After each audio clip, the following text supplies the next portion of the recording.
고교 학점제 피해자들 발생하면 이거 어떻게 감당하시려고 그래요? 고교 학점제 이후에 작년 올해 자퇴하고 있어요. 그럼 이거 언제 결정 납니까?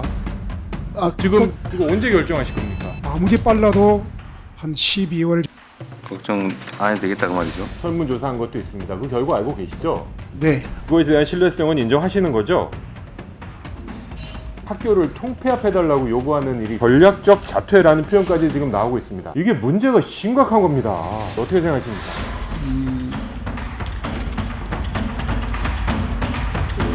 고교 학점제가 지금 계속 학부모들의 걱정이 나오고 있습니다.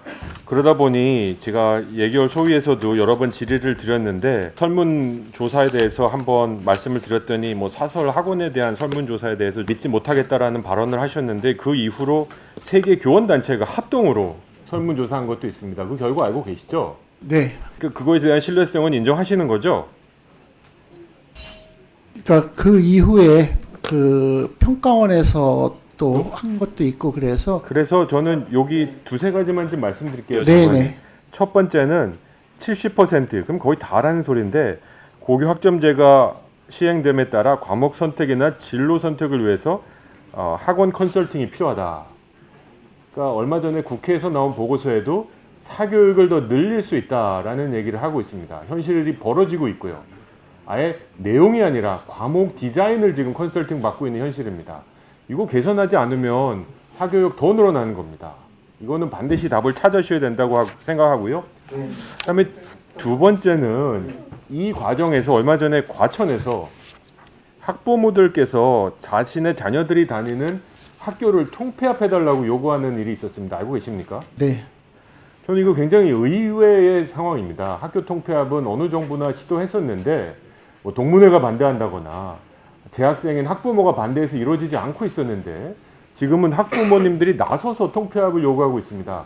그 이유는 100여 명밖에 안 되는 학교가 너무 작다는 거죠.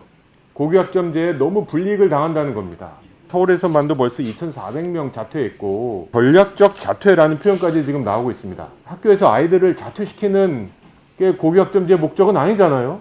근데 지금 아이들이 자신의 꿈을 위해서 학부모들과 전략적 자퇴를 하고 있다. 또 학교를 통폐합해달라고 하고 있다. 학교를 수업을 듣기 위해서 학원의 컨설팅을 받아야 된다. 이게 문제가 심각한 겁니다. 안정되고 있다라는 교육부 장관님의 그때 예결의 발언은 저는 수긍이 안 돼요. 이거에 대해서 어떻게 지금 3개월 이상 준비하고 계신다고 했는데 좀 얘기를 해주시고요. 또 두 번째는 얼마 전에 사학과 관련된 기관에 가셔서 오랜 시간 그분들 얘기를 들으셨다고 했는데 그건 굉장히 잘하셨다고 생각합니다.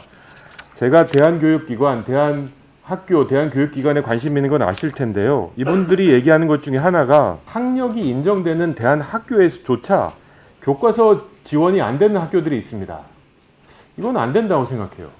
55개 학교 중에 거의 10개 학교는 아직도 교과서 지원이 안 된대요. 이거에 대해서는 교육부 장관님이 좀 적극적으로 보셔야 된다고 생각하고요. 학교 밖 청소년도 대한민국의 교육을 받을 권리가 있는 학생들이지 않습니까? 장관님 맞죠? 네. 그래서 이 학교 밖 학생들은 어떤 이유든지 여러 가지 이유로 이제 검정고시 등을 통해서 학력을 인정받고 자기 꿈을 키워가는데 우리 국가는 검정고시 준비생에게 어떤 지원도 하지 않습니다. 교과서 하나 주지 않습니다. 검정고시 제도를 우리가 합법적인 제도, 교육 제도 안으로 인정하고 있는데 검정고시 보는 아이들에게는 1원도 교육부 지원이 되지 않습니다. 근데 이 아이들에게 억울하면 학교로 와라. 이건 아니라고 생각해요. 검정고시란 제도가 우리 교육에서 인정되는 제도라면 헌법에 보장된 적정한 교육받을 권리를 우리가 인정하는 차원에서 학생 1인당 의무교육에 무상교육 지원 단가가 있지 않습니까? 이 정도만큼은 지원해야 된다고 생각하는데 어떻게 생각하십니까, 장관님?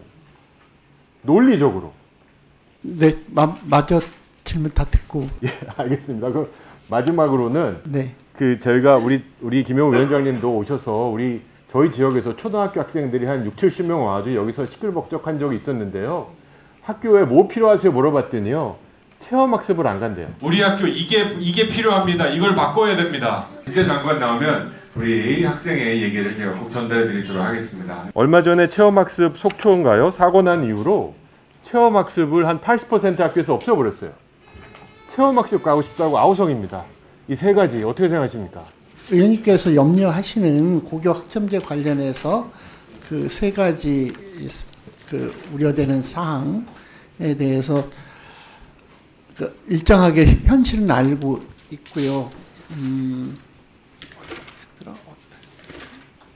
그 첫 번째 사실은 고교 학점제 때문에 고등학교 1학년 친구들이 그 자퇴 숫자가 더 늘거나 하지는 약간 늘었는데 거의 그 크게 우려할 사항은 아니다. 그러나 긴장해서 보고 있다는 말씀은 드리고요. 사실 실제로 시행을 하는 데 있어서 큰 학교와 작은 학교의 유분리가 사실 조금 약간 과장될 정도로 좀 되어 있긴 한데 그 문제에 대한 해법을 적극적으로 좀 찾아보려고 하고 있습니다. 그 다음에 또 하나는 세 번째는 그 주신 학교 통폐합. 네네. 학교 통폐합. 그게 이제 그 큰 학교를 선호하는 데서 오는 것이고요.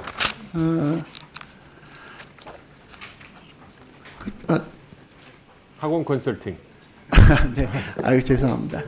그 사실 진로와 관련해서 이 고교 학점제에 대한 불안감 때문에 학원으로 가고 학원에서 또 과도한 컨설팅비를 받고 이런 것이 사실 현실적으로 있다는 것을 파악하고 있고, 이거 매우 문제라는 생각도 있고, 그래서 그 고교 학점제에 대한 충분한 안내를 중학교 단계에서부터 철저히 하고, 그것은 어쨌든 공격 안에서 저희들이 해소하도록 노력하도록 하겠습니다. 어쨌든 그 고교 학점제 관련해서 지금 주시는 여러 가지 염려 그리고 이거에 대한 저희들이 대응 노력 어쨌든 그 국가교육위원회와도 같이 그 제도적으로 필요한 좀 개선점 같은 것들은 서둘러서 찾으면서 할 수 있도록 하겠습니다. 그다음에 두 번째 대안학교 또는 학교 밖 그 청소년들을 위한 지원에 관해서는 적극적으로 전 실질적으로 필요하다고 동의를 합니다. 그리고 교과서 지원은 서울, 경기, 부산 이렇게 세 군데서 하고 있고 학교 밖 청소년들이 검정고시를 준비하는데 검정고시 교재를 또 지원하고 있는 곳도 있다고 알고 있는데 더 안 하는 지역이 없게 그것도 챙겨봐야 될 거라고 생각이 들고 어떤 방법이 있을지 교육청과 적극적으로 협의하겠습니다. 세 번째 그 체험학습 문제는 지난번에 잘 아시는 것처럼 원인은 아실 테고 그 안전사고에 대해서 선생님이 책임을 지지 않을 수 있도록 학교안전법이 개정이 되었는데도 그거 가지고는 안 된다. 그 이후에 또 판단이 났으니까. 그래서 현장의 의견을 적극 다시 수렴해서 제도 정비를 또 추가로 하도록 하겠습니다.